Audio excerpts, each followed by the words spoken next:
Tonight on Joy News Prime, Ghana Health Service provides data to support its stance that the number of cases being added to the country's COVID-19 case count has been declining since April 25, when the most cases were added, maintaining the country has gone past its peak. That is showing that of the positivity since the peaking on the 27th of April, we have consistently recorded a decline until today. Ghana's COVID-19 case count is however at 3,091 with 303 recoveries. We'll bring you the breakdown in a bit. The opposition NDC is meanwhile challenging government's suggesting that Ghana has seen the worst of the coronavirus pandemic. What you are just told is 3,000 cases, recoveries and deaths. That is not sufficient for any thorough health analysis. We need to know how many persons are affected, and for our view as a minority, testing, tracing, monitoring and isolation should have been the order of the day from day one. Tonight we also bring you the first in the Joy News series, combating fake news in the coronavirus era. Well, we heard that they say when you smoke the weed, you are not going to get infected. So right now, we the smokers, we are smoking it times 20.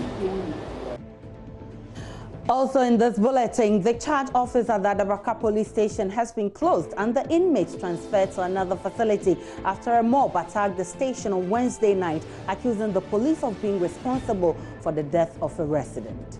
To that water side, the laboon, you see. Then he entered there. The time I was there, I wanted to come and remove him from the laboon. The policeman told me that if I enter there, he will shoot me. And in business, government's move to create an online portal to receive stimulus package applications from businesses welcomed. What we got to do is to have that technology and that platform be able to fish out information from the public on, for example, what are your financing needs? Also, Okada operators lament over social distancing directive, which they say effectively shuts down their business and costs them their livelihood. Sitting at home, my brother, it's not easy. So that's what we have to tell the government. We beg the government, you should do something about that. The Okada, they say they will ban the Okada, then they have to give us work. Otherwise, we will come out with face-to-face. You understand me? We will face them. I'm Israel, and remember, Joy News Prime is live on digital terrestrial TV because Joy News is free to air. And my name is Aisha Ibrahim, coming to you live in our Kokomlimle studios on digital address GA0992539, also on DSTV channel 421 and GoTV channel 144.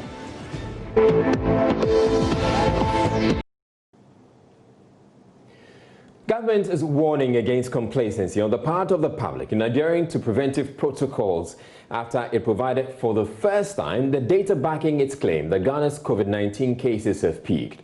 The claim, first made by the Ghana Health Service on Tuesday, has been challenged by some public health experts who believe the data available is deficient. At the COVID-19 update on Thursday, however, the service shared a graph which shows that the number of COVID-19 cases being added each day has been declining since April 25, when the most cases, about 270, were added in a day. Director General of the Ghana Health Service, Dr. Patrick Kuma Abwaji, explained the country is, however, not out of the woods yet.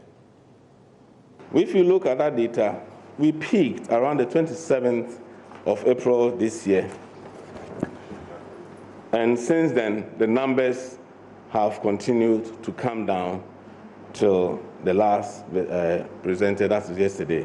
So that is showing that of the positivity, since the peaking on the 27th of April, we have consistently recorded a decline until today. And we hope that will continue to be the case so that we'll be able to nip it, these cases, bring it under control, not actually control it. As I raised in my last press briefing, COVID is still not equivalent to death as people have perceived it. We want to encourage everybody to continue applying the protocols that we have done.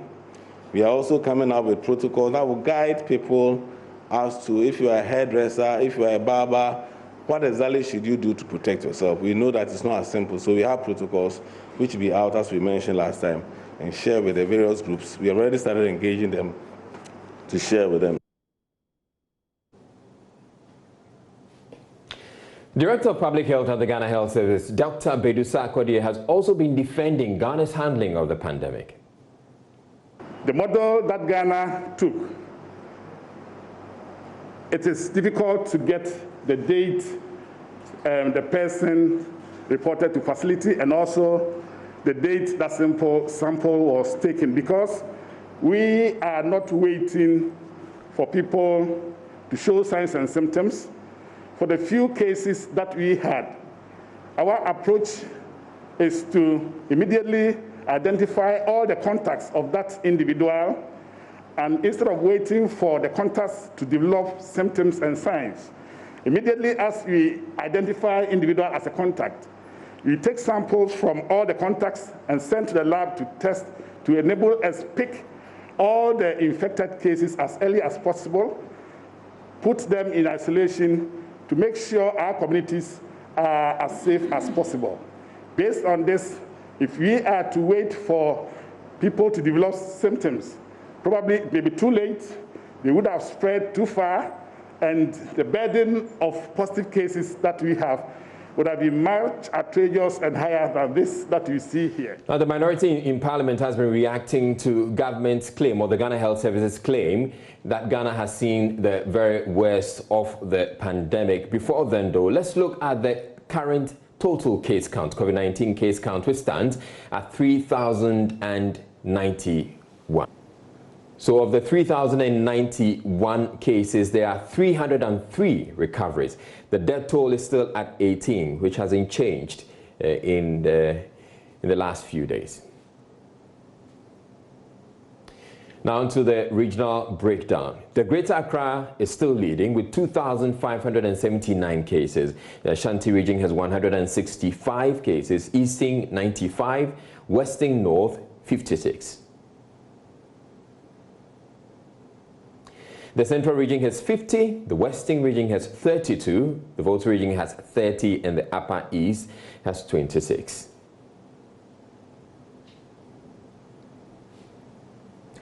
The OT region is 23, the Upper West region has 19, the Northern region has 13, the Northeast has 2, and the Bunu region is the 13th region to record a case. It has 1 case. So the minority in Parliament is accusing government of giving Ghanaians false hope that the coronavirus pandemic is under control in the country. Minority Leader Harun Idrisu says government is engaged in a public relations gimmick to create a false sense of security, which is not the reality on the ground. According to him, COVID-19 patients are not receiving proper care, with some giving only vitamin C, adding that efforts to deal with the pandemic have been ineffective from the start. Couldn't we have locked down much more earlier as a country, knowing the threat? Couldn't we have closed our borders much more earlier? Couldn't we have started massive public education in local languages? Couldn't we have developed our own humanitarian response plan earlier as a country if the president's approach in dealing with this threat was one which was national in character and national informed in dealing with it? We should have had a comprehensive strategic plan in place earlier, a document we have requested without success, making us wonder if there was one. We lost the opportunity to do all this and many more because President Nana Addo Dankwa, in our view, did not prioritize combating this virus as his #1 concern. Many professionals have observed that the data being published by the Ghana Health Service does not lend itself to meaningful analysis in the form it is presented. I mean, any of you who watches Euronews or Sky, even if you listen to the British Health Minister or Holding Fort Prime Minister in their brief, you can compare and make analysis out of the data made available than what is done in Ghana. What you are just told is 3,000 cases, recoveries, and deaths. That is not sufficient for any thorough health analysis. We need to know how many persons are affected, and for our view as a minority, testing tracing, monitoring, and isolation should have been the order of the day from day one. The focus of this administration should have been on testing, monitoring, and where it is necessary, isolation. And therefore, we are disappointed at government's response to this matter. The minority leader is calling for a full audit of expenditures on COVID-19, saying there has not been accountability of money spent. What we saw was ministries now being reduced to cooking centers. Can you imagine a ministry now undertaking cooking directly, as if it was the responsibility of a minister for gender and children or a minister for Zongo affairs to set up a wache or a kinky or rice factory at the castle? You can go and visit the castle. Some of the lost cooking pots are still around the Osu Castle there. This is what Nana Dankwa reduced it to. Even if you spend 2 million Ghana cedis a day, Papaya standard, you should know what a vulnerable Ghanaian must be deserving of in terms of a dignified, honorable meal, and not that insulting package of food that was given out in respect of 2 million Ghana cedis. You further additionally said you needed 280 million Ghana cedis for that purpose. So shorten the period, multiply 2 million by the number of days of the lockdown, and we demand accountability for the rest of the money. No wonder we are hearing reports that PPEs are now being stolen. Who gives what to who, at what time, and who is accountable? We will not hesitate in demanding an audit into all expenditure related to COVID-19, whether the money came from internal sources or from the World Bank, IMF sources. Aware from Parliament, 9 out of the 30 persons who tested positive for coronavirus in the Volta region have been discharged from the isolation center following their full recovery. 6 of the recovered persons were part of some illegal immigrants intercepted at the Ghana-Togo border in Aplao and have since been handed over to the Immigration Service for the appropriate legal action. The Volta Regional Deputy Director of the Ghana Health Service in charge of public health, Dr. Kwesi Jokoto, has been speaking with Joy News about the recoveries. The region started with 9 cases about 4 weeks ago. 6 of them were quarantine cases in Ketu South, 2 from Hohoi and 1 from Ho. We did contact tracing. We followed up on 521 of them. And then after that, 19 of them tested positive. So together with that and a few, 3 more cases we picked up from surveillance, our total case count in the Volta region is 30. Out of the 30, 9 have fully recovered and they have been discharged. Before you are discharged, we do 2 consecutive tests. If they are negative, then you can go home. We properly counsel all the clients that we have. Even before they come, they sit down with a psychologist. They are taken through what they would potentially face. Then before you are discharged, you are taken through the same thing so that we give you enough psychosocial support. Now, stigmatization is one other hurdle that we have to clear.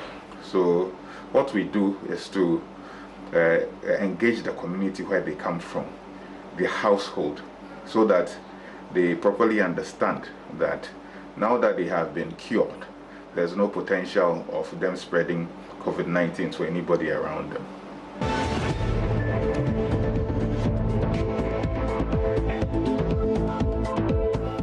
Welcome back to Joy News Prime, and we're returning to our first story where the Ghana Health Service for the first time has provided data backing its claim that Ghana's COVID-19 cases have peaked. The claim first made by the Ghana Health Service on Tuesday has been challenged by some public health experts, including Dr. Michael Owusu of the KCCR, who believe the data available is deficient. Dr. Michael Owusu, who is a virologist at the KCCR and also a lecturer at the KNUST, has joined us now. Thank you very much, Dr. Michael Owusu. So let's look at what the Ghana Health Service has been saying today. On Tuesday, when we spoke, you indicated that the data available wasn't sufficient and that you were working some models. Now, the Ghana Health Service has shared this graph, which, if you look at it, indicates that Ghana had the most cases on April 25. That's about 270 cases. And since then, it's been on the decline, or the addition each day has been on the decline. What do you make of this graph and the data shared by the Ghana Health Service?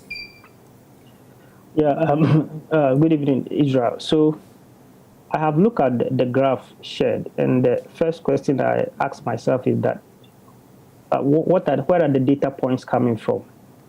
It is very possible that 70% of the data points could be coming from Accra.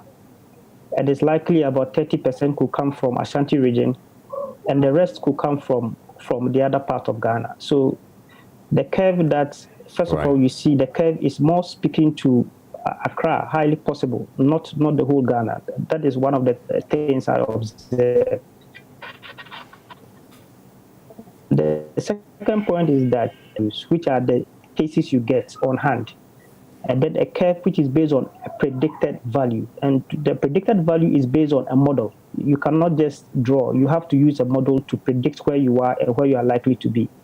So the fact that we have done 138,000 tests, which most of these tests, most 70% are in Accra and the rest in Ashanti, it's quite difficult to say that based on this, we have reached our peak and maybe the curve is almost flat. It's very difficult to understand. Ideally, if you want to use the observed values, you should be able to get a representation of these values across the different parts of Ghana. And then you should use these values to now create a model and use your model to determine where you are likely to be, and see whether your observed values will follow the model. Then you can confidently say that indeed you are at a peak point, or you are going down the peak. It is possible in the next 1 or 2 weeks you could have double the number of 270 coming up every single day. So I think that using the observed values is difficult to understand.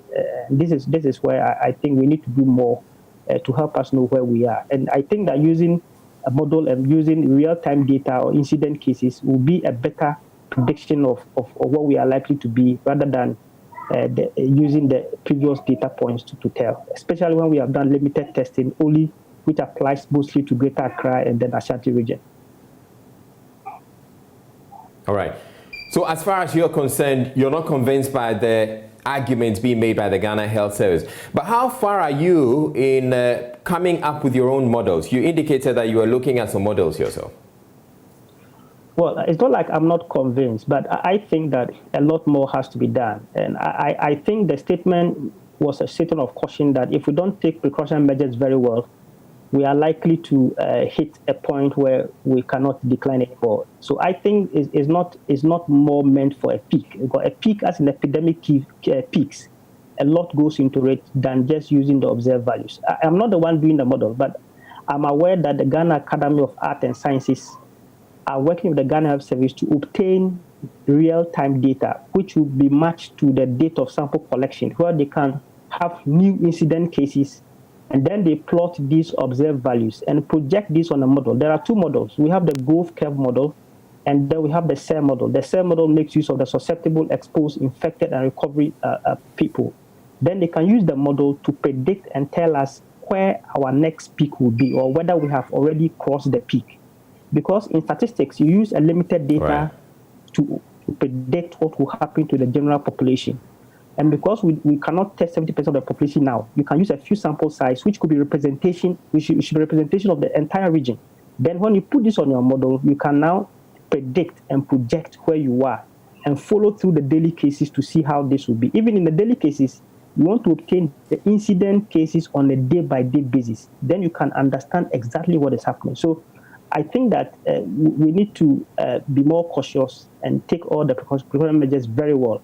But then let's wait for the Ghana Academy of Art and Sciences, while they're working on this to augment the data. I mean, what statement has been made. I believe when they come out with their model, they will display this on the web for all of us to see and follow through. It's possible in the next 2 weeks you could have twice the number of maybe 270.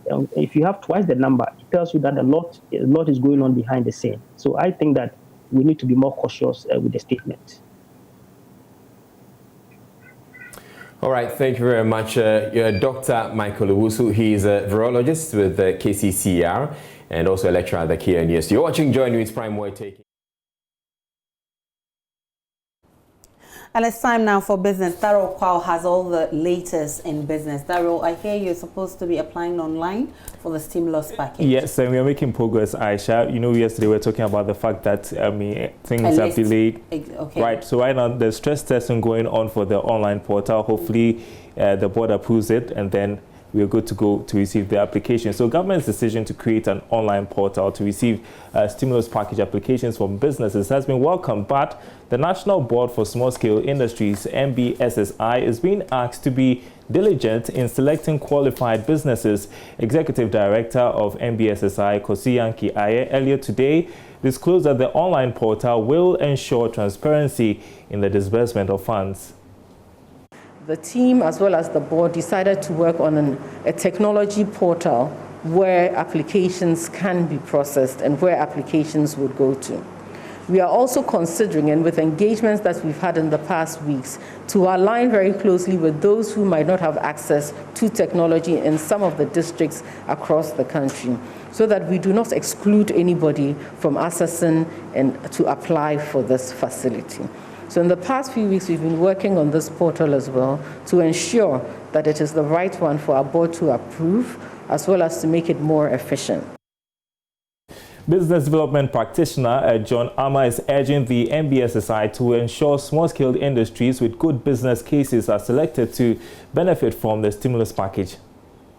An effective KYC procedure will be to look at the market viability of the firm, to look at their past records, historical records, in terms of the audited accounts. Their unaudited accounts can be looked at, but then consequently certified as well. There must be a business development officer necessarily assigned to them so that we can build good business cases, even though they may not have it. We help them do that. Now, we must also look at the competitive advantage, really. So there's a debate here. Should we invest in companies that in the short to medium term can create exponential jobs because they are plug and play kind of business? So the business is already running, they have some 3 to 4% drop in earnings. If I were to put in X amount of money, they could employ 2 potential people, 3 potential people, and so on. If we consider that kind of business, then we can apply a weighting to how many of those businesses will push money into. Right. And then there are those that for the long term may inure to the benefit of the economy as a whole, which means that they have a competitive advantage in terms of their production capacity. So the export potential, we need to build that capacity now, so that post-COVID, we know that we're earning some money in Forex. Now, though government has asked financial institutions to give moratorium for servicing of loans for businesses affected by the COVID-19 pandemic, not all of them have started. Some small and medium enterprises are compelled under the circumstances to use their trading capital to service loans at the expense of growth and expansion. Chief Executive of Amenfiman Rural Bank, Dr. Alex Asma, is urging financial institutions to find innovative ways to support clients as the bank reduces interest rates by 2%. The impact of the coronavirus continues to weigh on the many businesses, especially in the informal sector. Small and micro enterprises are going through cash flow challenges because people are focusing more on essential commodities for domestic use. With a chunk of its clients in the informal sector, Amenfiman Rural Bank has reduced its interest rate by 2% on business and other loans. Chief Executive Dr. Alex Asma has been speaking to Love Business. Our assessment of the situation is that we should be able to support each business owner to go through these challenges and come back strong, keeping their businesses. All new loans that we are granting for commercial customers are going down. The interest rate is going down by 200 basis points or 2%. For those who are taking salaries from us and also using their salaries to take loans, what we call the salary loans, are also going down. The interest rate is cut by 1.5%. All of these interventions put together, we believe, will be able to support small business owners to be able to manage themselves and cope with the shocks and the challenges that COVID-19 has brought to all of us. Government's appeal to financial institutions for moratorium on servicing loans is yet to receive response from many of the banks, so most MSMEs are compelled to pay their loans with their trading capital. Prince Apia reporting. And I've got some good news for you if you are a depositor with one of the collapsed non-bank financial institutions. The receiver hopes to make all payments by the end of this month. Information Minister Kojo Ponkroma made the announcement today at a briefing.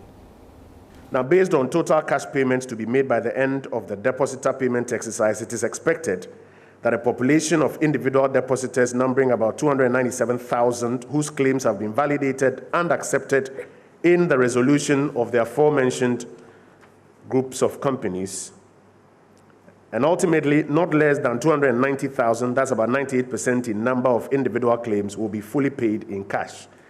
The remaining 2% of individual depositor claims will be paid by a combination of cash and bonds. So here are the next steps on the payments. They are first of all concluding the depositor payment process, and the key next steps to be undertaken are as follows. They want to conclude the final second level validation of that 340 million and make payments accordingly. They expect that by the end of May, they should be done with that one. There are some of the organizations whose books and records still have challenges, and they are processing those for some further investigations. And then finally, they will issue a report to the Bank of Ghana on the depositor payment scheme. Set for business for now. Up next, all the sports news with Gary R. Smith.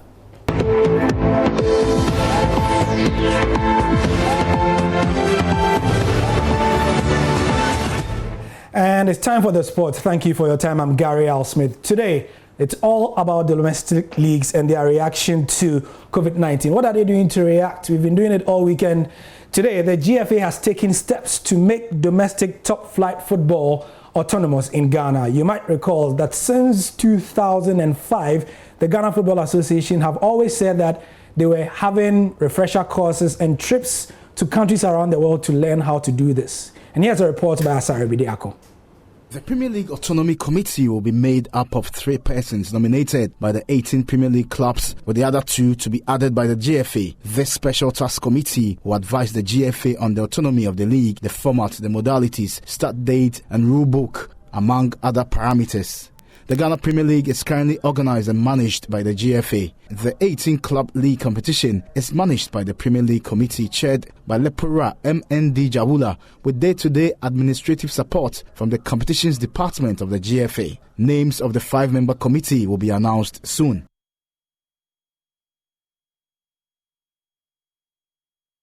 In Germany, they are making news and waves across the world because their plan to finish the Bundesliga season has taken one step forward. They have given us an exact way in which they would play their football when it resumes next week.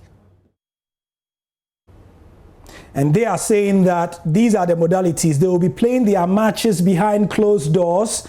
There will not be more than 322 people inside every stadium, and the 2 teams that will be playing in every game will arrive separately to avoid unnecessary contact. Players will also be required to practice social distancing, and that means that they will stay 1.45 meters apart in the changing rooms. The squad will walk through the tunnel separately to the pitch, and right now pre-match handshakes and photos are cancelled. Players will also be tested for COVID-19 at least once a week, and only players with 2 consecutive negative tests will be allowed to play. And if a player tests positive, clubs don't have to inform the press.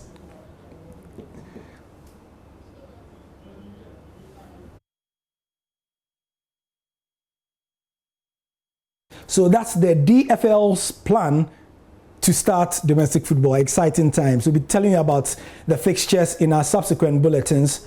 However, in African football, as I told you yesterday, several countries are looking to restart the seasons, much like Germany is moving to do. Let's go and get some reaction from somebody whose job it is to collate the views from across Africa. BBC Sports' Mimi Fawaz is with us. Many thanks for your time. Mimi? Thank you, Gary. Yes. How are you doing? I'm very well. And you, how's it all going? Yep. Keep up the good work. Yes. COVID is giving us a bit of a headache. Yeah. But first of all, let me ask you, what would you say is the reaction by African leagues in general toward COVID-19? How have you seen it from where you sit? Well, Gary, just today, the Confederation of African Football President Ahmad granted an interview actually to German media saying that the most important thing before African football is restarted is health and before things are normalized. So it's interesting to see what the definition of things are normal, in the sense that we've seen a lot of African countries just suspend their leagues, ended, or if we just look at Kenya, for example, they went ahead and just named a champion. And today as well, Rwanda said that they can continue the suspension till September. We're still waiting to hear from countries like Egypt, for example, and Morocco, what their plan will be. But the Egypt FA has today come out to say that they're extending their curfew till the end of Ramadan, so the end of May. And I think after that, then we'll get to find out if they will be following in the steps of Germany and resuming the league. Having covered African football for so long, what is your realistic expectation for a continent that doesn't have as robust health facilities as Germany, and generally, infrastructure is not that great, to put it mildly? Well, I'm going to go exactly with what Ahmad says, the president of CAF and the World Health Organization. The most important thing, Gary, is health. Now, the World Health Organization early on in this pandemic has spoken about testing. Now, the Bundesliga are going to be testing their players at least once a week. What are the African leagues going to put in place? Bundesliga as well are going to be playing their matches behind closed doors. I suspect any of the African leagues that decide to carry on in the summer will have to as well follow in that. But they're really going to need to have the testing capabilities as well, check that none of the players are testing positive for COVID-19, as we saw in the Bundesliga, having 10 players who tested positive just over a week ago, Gary. Exactly. So from where you sit, again, in the BBC Africa studios, what vibe do you get from across the continent from the reporters on the realistic things that their federations are going to do? You know, it's challenging for everybody. We're living in unprecedented times. You and I have never seen anything like this in our lifetime, and neither has the whole world. And we do hope that we will not see something like this in our lifetime again. It's very uncertain what will happen, but for sure, a lot of reporters have been at home, Gary, as you know. There hasn't been much sport to report on. So a lot of people have been working from home, like you, like I, doing the show from my home and relying a lot on calling players to do interviews via Zoom. So realistically, I don't see very many African football leagues kicking off in June, restarting their season in June, just a handful. But I cannot stress this enough. Human health is the most important thing, and having the testing capabilities. How many have the testing capabilities? Are they able to test regularly, at least once a week? Are they going to be able to separate, like we saw the Bundesliga saying, 1.5 meters in the locker room between players, and as well walking out? Are the teams going to walk out separately? Are they going to be able to stop the fans from gathering outside the stadiums? That is also something that they have to bear in mind. Sure. Mimi Fawaz, BBC Africa Sport, thank you for your time. Thank you, Gary. And on that very COVID-19 note, we bring you to the end of the bulletin for now. For those of you on Joy Prime, thank you for your time. I'll be back again for those of you on Joy News. I'm Gary L. Smith. Bye-bye.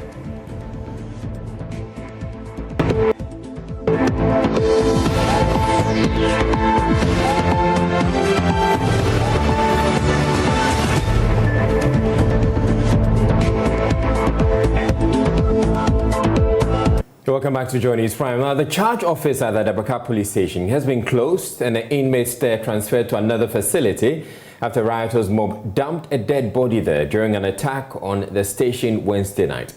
The mob attacked the police station because they believe the death of a resident who drowned after jumping into the Odo River occurred because he was being chased by the police. According to the mob, the drowning man could have been saved, but for a threat by the police to shoot anyone who attempted. My colleague Maxwell Agbagba spent some time in the vicinity and now reports.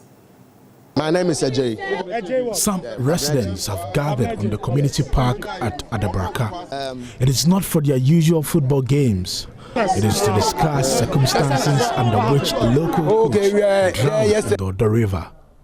I followed a team of investigators, police personnel and the regional crime officer to a section of the Odo drain.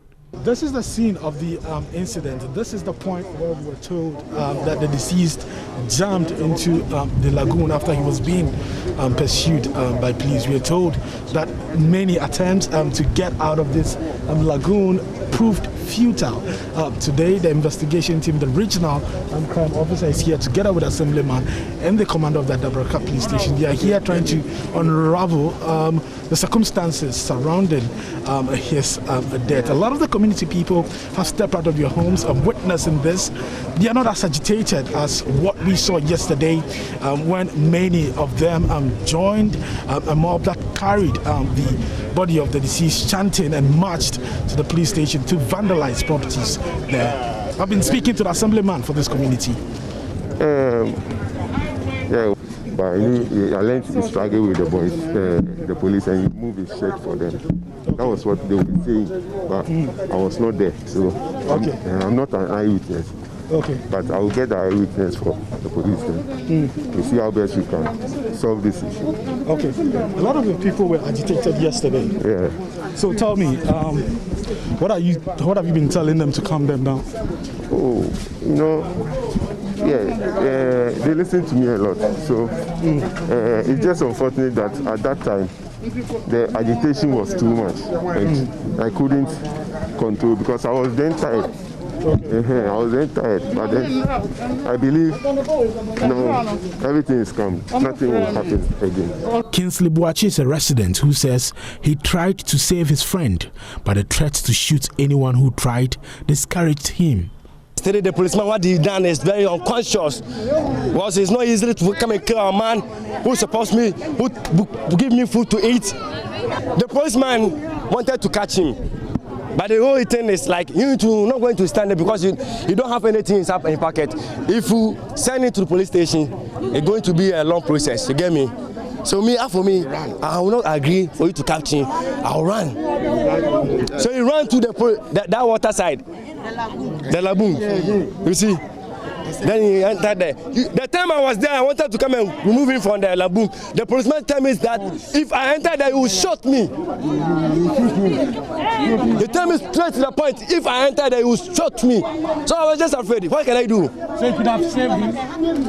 I could have saved him easily. Because I was there.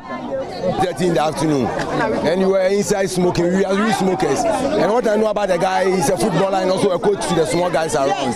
So what I know is that he saw two policemen coming, and they were chasing him without a top. So when he was running, he just quit to where the river is. He choked, and the police told them when the guy entered into the river, he said, "Whoever chased into the river, he will be shot." It's true. So when he said that, everybody was afraid to enter the river. So after some time, for about 1 hour, our senior men around, who sell around, came and told us, "Why are you standing there? Can't you do anything?" And we all started. We were about 6 boys. We just entered into the river for about from 3:30 to 6 o'clock in the evening. We saw the guy and he was dead. We picked him up and we called the police, and they were resisting to come. So we have our right to push him back to the police station. She was there. Why couldn't you go inside to save him? Because he told us immediately as the thing happened, he told us whoever entered the river will be shot. So we are all afraid. The aggrieved residents on Wednesday evening carried the body of the deceased and dumped it on a counter in the church office. They also smashed the windscreens of 3 police vehicles and a taxi. Police says 2 of its men were attacked in the melee. You see, these people have developed the penchant of jumping into the river anytime they think that the police are there to conduct either a swoop or to arrest them. So maybe when he saw the presence of the police, he thought he was coming to recce and to arrest. And when the guy was even describing the distance that the policeman emerged and where the guy also went in, it's like it doesn't even make sense. They said that in fact they have a penchant of jumping into the river because anytime they see the police, they think that the police cannot swim. So the moment they see, they jump into the river, and that's exactly what happened. You see, my beef is that in any case, is it the policeman who pushed him? And he was not even close to him. for us to say that maybe it was the policeman who pushed him or who tried to drown him there. Okay. So if in the course of the descent you got drowned, why will you blame it on the police? So have you commenced the investigation? Oh, you have certainly started, because the incident happened yesterday, and soon after the incident, you started with our investigation. The IGP was there. Yes, he came to solidarize behind our men, because it's like you have to even close down the charge office because you feel a bit threatened and insecure. Not threaten us in the case of mob attack, but because of the epidemic, the coronavirus. Yes, you know that it is not ideal for the personnel to be there whilst they have come to dump a dead body. You don't even know what might have caused, what virus the people might have even brought there. So as I speak, we have closed the charge office. We have also evacuated the inmates from that place. Now, a couple of months back, President Akufo-Addo issued an executive instrument which, among other things, introduced social distancing, one of the ways government is seeking to curb the spread of COVID-19. This has meant that all passenger vehicles have had to reduce the number of persons they board, except for people who operate commercial motorbikes who can no longer take passengers. Some of the operators, who are also known as Okada, however, say complying with the directive is as good as being deprived of their livelihood. Emmanuel Ante has been speaking with some of the riders and has filed this report. If they say they will ban Okada, they no go help, because plenty people who are not saying you do Okada mostly be criminals. So we say they ban Okada, we don't give us any percentage, say we could take my business. But I say, well, we won't ban Okada. How we go do? A desperate Okada rider threatening to return to petty robbery, popularly known as kwashe. His situation sums up that of many other commercial motor riders who've been out of business for more than 2 months as government imposed bans and other restrictions aimed at halting the spread of COVID-19. The Okada business, in particular, has been stopped since government announced social distancing measures. But the riders say they are now feeling the pinch of the ban. As for the lockdown, it has affected plenty of we Okada riders. Because right now, this is what we do to survive. We have wives and kids. So this is what I do, then I survive. Since this lockdown came, they say we Okada riders, we're not supposed to carry anyone on the motorbike. Government should talk. Maybe if you don't carry someone on your motorbike, you have to make sure that the person is wearing nose mask. That's all. If not there, we cannot survive. And if the government cannot allow us to work there, then you have to give us our daily bread so that we can survive at home. This Okada rider says he's an ex-convict. He calls himself Baller Man. For him, it has become critical, and if he does not act fast, he might go back to jail. Me like this, me are from jail camp. They help me. I get 3 children. If I take money, they watch my wife, then my kiddies. So you say they ban Okada, it no bring any sense. So make the government watch, make it help we the Okada people. This thing can bring more crime, because it said we should wear masks. Somebody can wear masks, use the mask to go and rob. How that makes sense? Charles and other colleagues of his also sided with Baller Man. They believe the hunger they are going through now will push them back into other nefarious activities just to survive. Sitting at home, my brother, is not easy. So that's what we have to tell the government. We beg the government, you should do something about that. The Okada, they say they will ban the Okada, then they have to give us work. Otherwise, we will come out with face-to-face. You understand me? We will face them. For this patron of the Okada business, their inability to work freely is inconveniencing them. The decision to suspend its former Central Regional Chairman is an affront to press freedom. The party, in a statement on Wednesday, announced the suspension of Alote Jacobs over what it describes as his persistent anti-party conduct. A key figure in the governing NPP, Gabi Asare Otredakun, is one of those who have described the suspension as one that will hurt the country's press freedom ranking. Deputy General Secretary of the NDC, Peter Otokono, has however dismissed the claim, saying the party was compelled to suspend Alote Jacobs after he had been cautioned many times over his conduct. He spoke with Joy News' Kwesi Parker-Wilson. Mr. Alote Jacobs have been cautioned several times. In fact, he's been spoken to on so many platforms by so many people.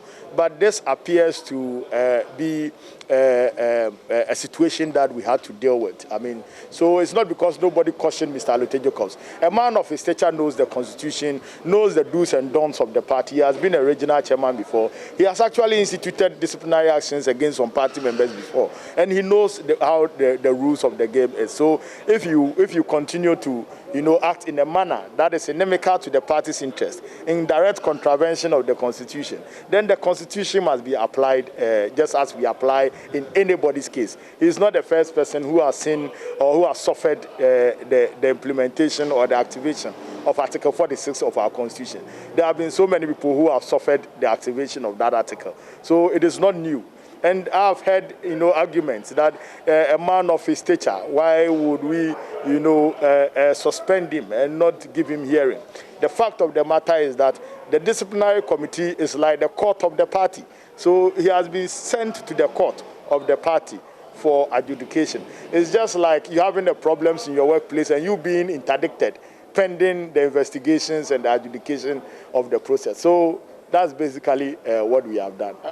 Minority spokesperson on roads and transport, Kwame Agboja, says the coronavirus pandemic has become a good excuse for government not to deliver roads promised under the $2 billion Sino-Hydro project. Parliament 2 years ago approved a controversial $500 million agreement for the firm to construct road and other infrastructure across the country, which will be paid with bauxite proceeds. Since then, the projects are yet to be delivered. Kwame Agboja says the firm has not been able to raise funding for the deal and will now blame COVID-19 for how come it was unable to construct the roads. $500 million was supposed to be the part that will do the roads.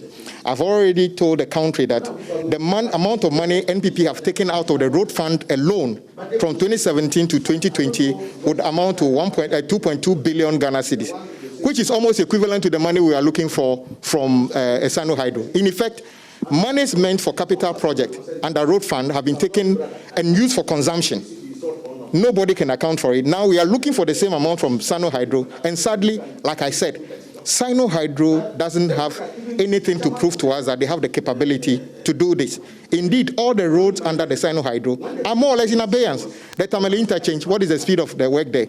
So before coronavirus, Sino-Hydro agreement was almost a mirage, or at best going at a tortoise pace. In fact, I think Sino-Hydro and the government will be applauding themselves that coronavirus has rather come to save them. The shame, because now they quickly hide and say, oh, because of coronavirus, they can't do anything. But even before coronavirus, there was virtually nothing going on those sides. So coronavirus could not be the reason Sino-Hydro can't work. In fact, if Sino-Hydro have got the money, go to Tama end of the motorway, the Japanese grant that was approved under NDC. Coronavirus is in shape, but the project is still scheduled to be completed and handed over on 6th of June. So if Sino-Hydro really had the money, they will be able to do the work. The problem is that they didn't have the money. They were looking for this very lucrative concession from government to go and raise the funds. And unfortunately, the situation is such that they probably wouldn't be able to raise the money. So for it provides a good cover, COVID-19, for them to probably abandon the project. In fact, when the campaign starts for who takes the reins of government from 2021, we will tell the country why COVID-19 could not be blamed for the abysmal performance of this government, especially when it comes to Sino-Hydro. Still in Parliament, Minority spokesperson on communication, ABA Fustaini, is cautioning there will be chaos at polling stations across the country if the Electoral Commission goes ahead with plans for a new voters register using the legislative instrument currently awaiting approval in Parliament. The LI, when passed, will require people seeking to get on the new register to produce either a passport or national identification card. Birth certificates and current voters' ID card will not be accepted. The MP for Sanerigu warns that on the ground, voters will not accept those provisions in the law, hence the need for the LI to be withdrawn. EC's attempt to compile a new voters register it's been with us for all this while, and Ghanaians have made the issue beyond, they've put it beyond doubt. That is a needless, useless waste of the taxpayers' money to go and compile a new register. It's a useless exercise the EC is embarking upon. And they are setting the country on a very dangerous trend. Because you see, Gaku, the Constitution of the Republic, which is the fundamental law of the land, gives 3 conditions under which Ghanaians can exercise their franchise. One, or for which they can be recognized as a Ghanaian, that should be a Ghanaian. Number 2, you should be 80 years and above. And 3, of sound mind. Those are the 3 conditions. Nobody has any right to go and make subsidiary legislation, whether it's an act of parliament or anything, to take away rights conferred by the Constitution. Because we all agree that the Constitution is the fundamental law of the land, and any other law that, to the extent of its inconsistency with the provisions of the Constitution, is null and void. So why would you say, for this, you go and insist that if you don't have a Ghana card or a passport, and as a Ghanaian, you are duly recognized as a Ghanaian, you cannot go there and say if somebody comes to guarantee for you, when you are a Ghanaian by your right? What do you envisage so if I'm the saying CI passes through? And that is what Nana Akufo-Addo wants. The electoral commission has been put there to secure the re-election of Nana. That is why they are defying reason, even basic common sense, and they are proceeding with what they are trying to do. And I can tell you without any doubt, there will be chaos in the registration process. Because can you imagine Ghanaians come and line up in my constituency? I cannot see my constituents lining up, even including old men, 60, 70, 80-year-old men lining up to register, and you come and tell them that they have no Ghana card, they have no this, they will not register. It's a recipe for chaos. So that is why we are saying that they should just abandon this exercise. It is needless. It is full of confusion. It is a waste of the taxpayers' money and will not contribute anything to our democratic process. Also live on Joy News Prime. Remember, Joy News Prime is free to air. There is more in business when we return from this. You're watching Joy News Prime. Time for some more business news. My name is Darryl Kwao. Now, a report by the World Trade Organization says that e-commerce is flourishing in the wake of the COVID-19 pandemic. This is because of various measures to curb the spread of the virus, including lockdowns. Earlier, I spoke with Chief Executive of online grocery shop Market Express GH, Ebenezer Lati, about the situation in Ghana. I'd say that it is natural that e-commerce will experience some growth. And so it's the same case for Ghana, and we are all experiencing a certain amount of growth. There are people who normally would not use the online platform, but currently are giving it a chance. And so during the lockdown period, e-commerce definitely saw a very big jump in our operations. But after the lockdown, I think we returned to normalcy. But it's not like before. At the moment, a lot of people are giving e-commerce an opportunity. And some people are trying it for the first time. And so that's good. I pray that it becomes a new normal, that we move into the new economy of the world. I want to hear about your experience because you run an online grocery shop. If you could tell us about what the situation was like before the COVID-19 pandemic and what it is now, and even after the lockdown. Okay, so we who run an online grocery, we basically survive on retention. And so we have customers that keep coming every time. But with this pandemic, we have an opportunity to encounter very, very new customers that we need to win and keep.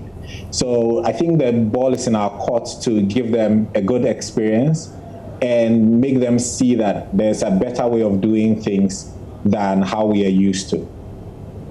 I want to find out if it's just you or people in your kind of business, or it's like that for everybody in the space, because I'm wondering, somebody in the online travel and tourism business wouldn't have that same luck as you would have because you're doing groceries. Okay, so it's not the same for everybody. I'll be naive to say it's the same for everybody. However, travel is connected to hospitality. And hospitality is completely down. Aviation is down. However, people need to shop. And you know how our markets are structured. If you don't, I don't think anybody will feel safe in a traditional market if you're really concerned about your health. And so a lot of people who are concerned about their health are switching to online options. And I think that that's really the situation. It's mainly retail trade that's picking up online now, and not necessarily the services online. Now, pharmaceutical firm Untitled Pharmaceuticals has supported inmates at Kumasi Children's Home with food and medical supplies to aid the fight against COVID-19. It is a continued gesture to reach out to the vulnerable in the pandemic period. Nana Sensumensa has more. Kumasi Children's Home is one of the public institutions which rely heavily on individuals and organizational support to cater for people in its care. With over 80 inmates, the impact of COVID-19 has compounded its resource challenges. Food and medical supplies, mostly from philanthropists, are always running out until the next donor shows up. Marketing manager at Untitled Pharmaceuticals, Jifa Amechime, says the enormity of the home's plight places a responsibility on both government and citizens to act appropriately. Today we are happy to be at the Kumasi Children's Home to donate few food items, hand sanitizer, detergents and soaps, together with some first aid medicine, especially Citro C, to the home. And it is part of our social responsibility we do to various institutions within the year. Today it is the turn of the Kumasi Children's Home. And we also want to pledge the Children's Home, but this will not be the first and the last. Every year we will do the little we need to do to keep the home running. And we also want to appeal to other Ghanaians to always remember our children. They are our own. God, they say, blesses a cheerful giver. Home manager Mibabuama described the company's intervention as timely. If you say you love someone, you have to really show it when the person is in need. And indeed, as the president said, we are not in good times. So we are so grateful to FPAC, yes, for coming to our aid during this season. And as I said, on behalf of the case, we are so grateful to you, especially the drugs, to boost their immune system at this season. Thank you very much. And please, Oliver Twist, we know it is not going to be only this season, but as we pray for the season to end, our friendship will continue. Oil is trading around $29 a barrel. Here's a look at how we are ending the day on the commodity market.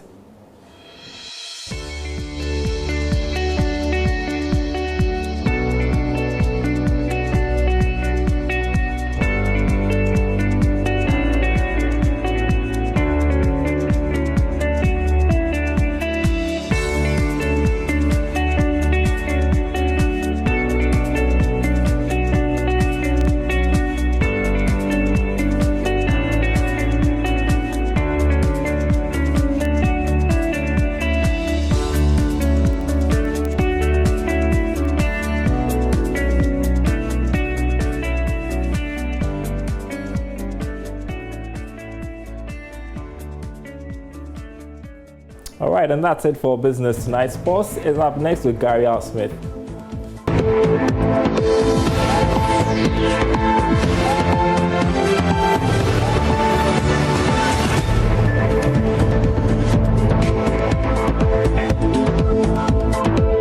Thank you for staying with us on Joy News Prime. I'm Gary R. Smith with the second hour of sport. The financial package agreed between the Ghana Football Association and Puma, kit sponsors of the country's teams, has been reviewed downwards, according to our checks here at Joy Sports. Now, the agreement has been cut down by about 30%.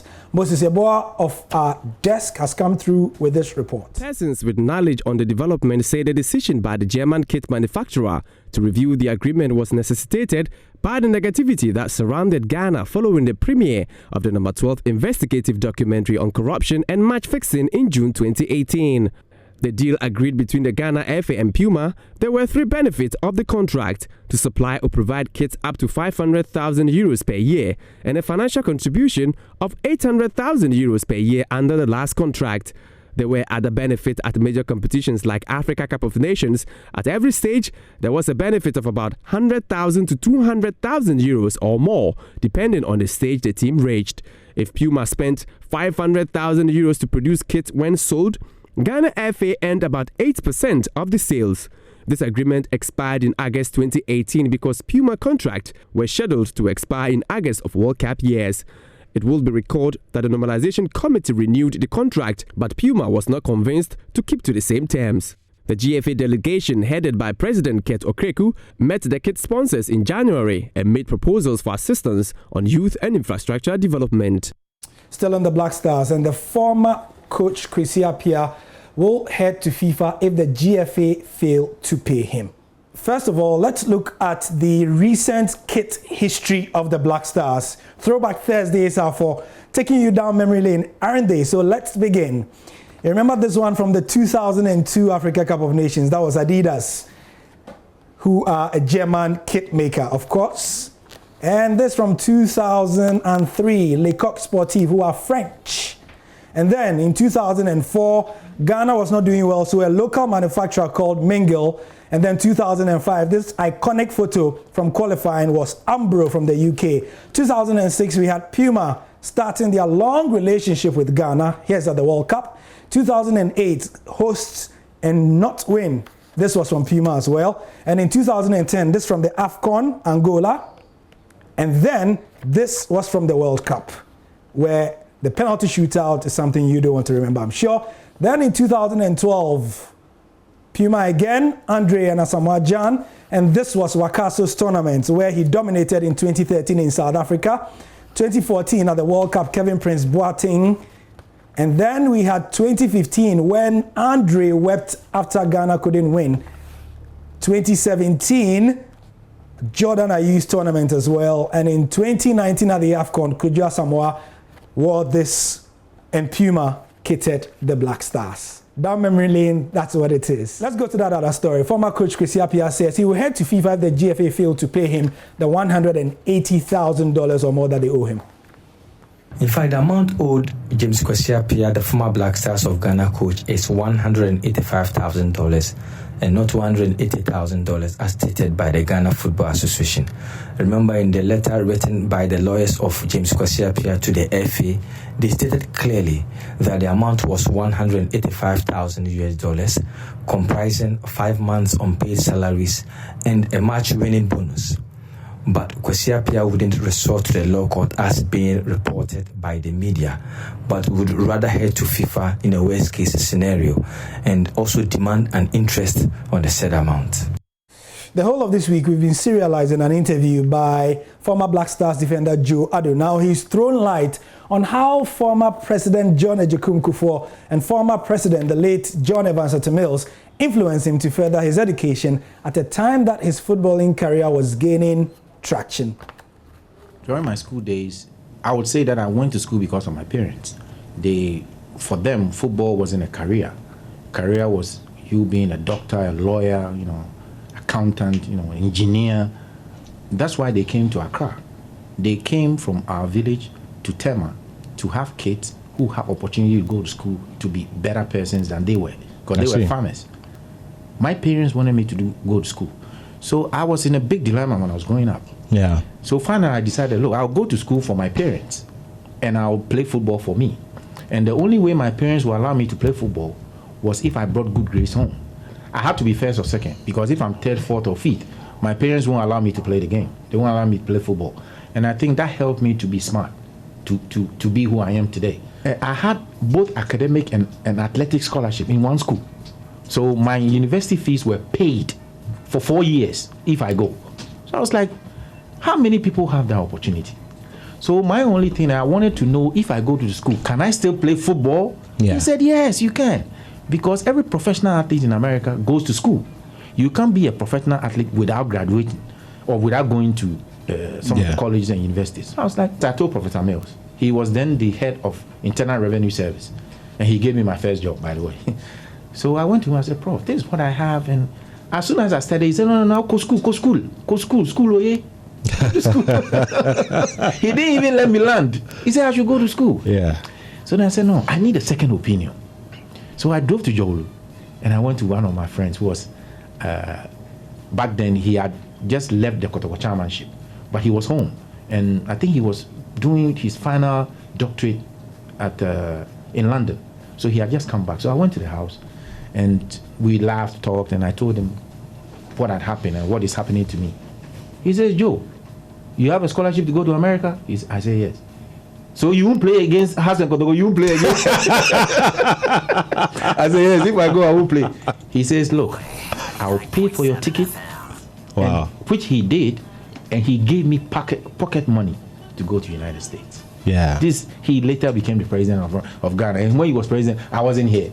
When President Mills was a president, I wasn't here. Wow, unfortunate of me, right? Wow, wow. Yeah, wow. But those two guys advised me to go to school because they told me that after school, I'll have plenty of time to play football.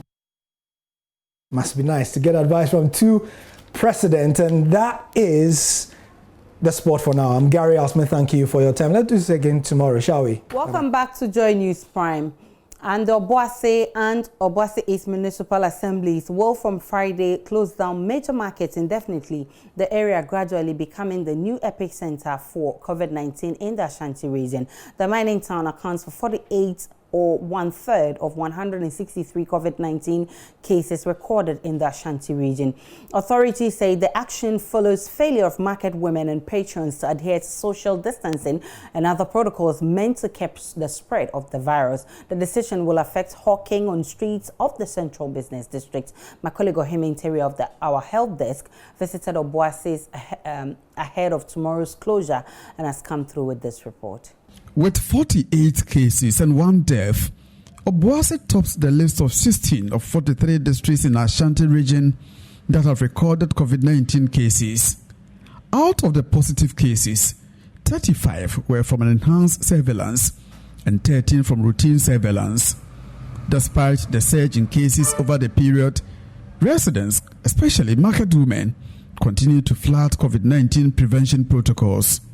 Obuasi Chief Executive Elijah Adansibona tells Joy News the traders will have to endure repercussions for completely disregarding social distancing. I've also been going round to inspect the observance of social distancing and other protocols. I've been to the markets severally. At first, they were observing the protocols and then the social distancing as well. Until recently, but less than a week, that we realized that people had defied the directives from the president as well as what the assembly also put out, and that brought or that even pushed the assembly to meet and then come up with this press statement closing the market. The overcrowding could also contribute. If there are too many people, definitely the spread will be faster. A visit to both Obuasi Central A and B markets revealed a disturbing picture of traders lumping up with no regard to preventive measures. A few traders and patrons wear nose masks as they conduct brisk business. The situation here is a concern to both authorities and some traders. Media mepe every say yare yase adoso Obuasi ha na edwanso ne yenya bibia aduane firi ebia na nipa kura de aba bewura dwom na ase nipa dom nyina wo yare a besi da ba dwom aba betone ade enti si ankokura ye ho kakra mepe ye Obuasifo na ewekuro mu han ye odwom no titrim ye nyinni se yale no ewo ho obi asefa na ni hu yate eso wa mu anyi ntum se ye se social distance ana meboa so abogidia enka ye ka social distance no kenti ase aye adwuma man ka ye foforo so uba ye wahu bi enama ye to nyina se ye ho la. Mr. Adansibona is alarmed by defiance of protocol amid continued doubt about the reality of COVID-19. The people of Obuasi think that nobody has died. I mean, we have just one case, death case. And they think, if indeed we have 48, how come only one person has died? You see, that is what has made them complacent. They don't really believe the existence of the virus. I'm telling you. Wow. They think that if indeed the virus, where are the people? They've been asking us, where are the people? Show us where they live. But we cannot do that because of stigmatization. If you tell them that, oh, Mr. Simesi has got it, people run away from the person, and some can even commit suicide. So it is something we would never do. But we want the people to know that the virus is real and we should not play with it. We should just be disciplined. Let's ensure the observance of the protocols, and in the end, we'll all be safe. From Obuasi, for Joy News, Ohimintiria reporting. Time now for the interactive segment. You know how to join the conversation. It's on Joy News on TV. On Twitter, it's at Joy News on TV. And on Instagram, it's at Joy News on TV. And you may have been following the conversation yesterday on PM Express, where we had the former Vice Chancellor of the University of Ghana, Professor Enesayite, who says that the public university bill that the government seeks to lay in Parliament for approval is something that will make university heads puppets to politicians. We posted this on Facebook, and guess what? A lot of comments, 60 comments already, 48 shares, 316 likes. Let's check out some of your comments. AJ Rubin Leonard says, yes, because the autonomy of public universities must have a limitation, because the university's authority must not be above the government that pays them, period. And Eno Kumaji comes and says, honestly, this bill is dead on its arrival. Instead of the government thinking about how to upgrade the universities to modern practices, what is the bill sorting to do? In this 21st century, our universities are still suffering from common facilities such as availability of PDA systems, not to talk of lecture rooms that will contain the free education system. And he goes on and on and on. Musa Mukaz says President Anado is not a real Democrat, but an I don't call Democrat of convenience. He's virtually trying to put every institution in this country under his direct control.